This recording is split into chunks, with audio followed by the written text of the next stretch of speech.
چې حضرت محمد صلی الله علیه وسلم آخري پیغمبر دی په دې کې چې د وای شک مو خوړه کنه شک نه لړ کافر شو داسې ده کنه مونږ وګورو د عالمان دي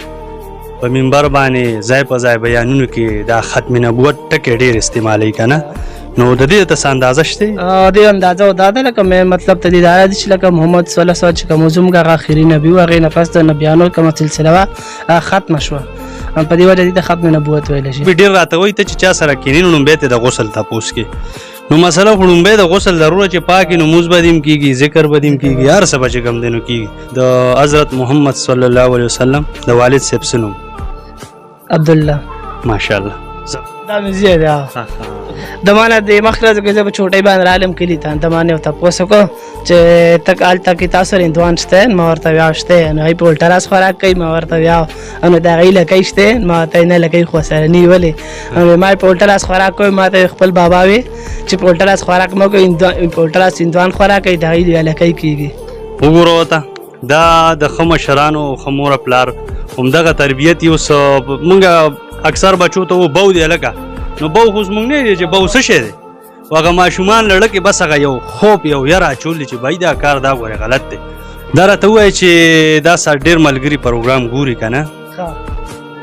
یار مسلمانان یو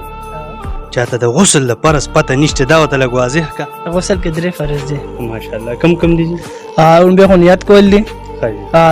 بیا پوزه کې خولې کې اوبه اچول دي درې ځله پوزه کې درې ځله اوبه اچول دي په ټول بدن اوبه اچول دي ماشاءالله زبردست زبردست بس مونږ هم همیشه له دغه سوال جواب ډېر راته وایي ته چې چا سره کښېنې نو لومبی ته د غسل تپوس کې نو مسله خو لومبی د غسل ضروره چې پاک نو مونځ به دې هم کېږي ذکر به دې هم کېږي هر څه به چې کوم دی نو کېږي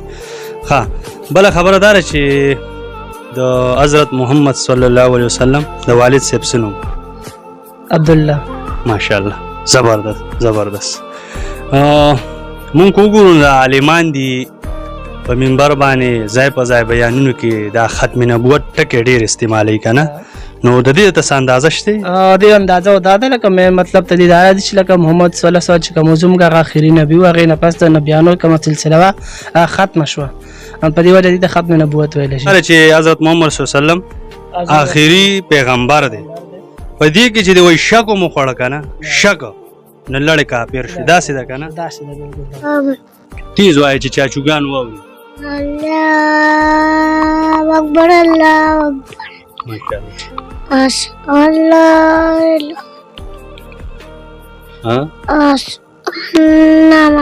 محمد رسول الله ماشاءالله ماشاءالله تیز وایه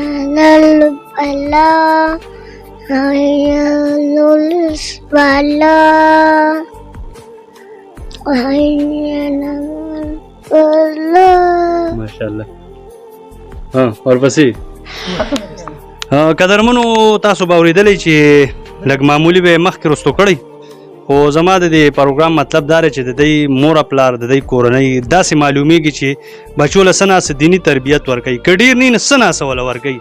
نن دی بچنګي د اذان تاسو واورېده شاید مطلب مخکې رستو و خو هغه د دین طلب پکې دی نو زه وایم چې دا بچی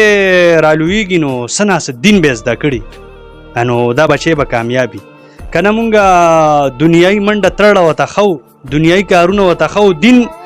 نه چې کوم دی رستو کوو نو دا سړی مکمل تباه کېږي دغه کور مکمل تباه